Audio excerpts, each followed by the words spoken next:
Sekantis pratimas – dubens stumimai. Šį pratimą jau žinote, kaip atlikti. Galite dirbti su svoriu ar be jo.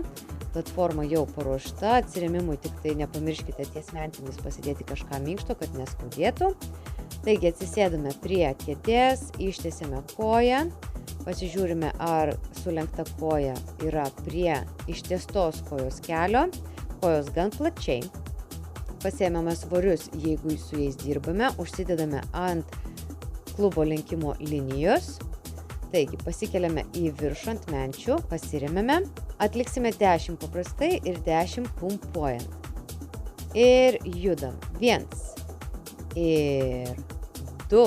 Iš sėdmenukų suėmam sėdmenis. Ir 3. Ir žiūrim pirmin. 4. Na ką, 10 užlaikom ir pumpuojam. Ir 1, ir 2, ir 3, ir 4. Iš sėdmenukų. 5. Ačiū. Štai tokie pratimai antrajame supersete.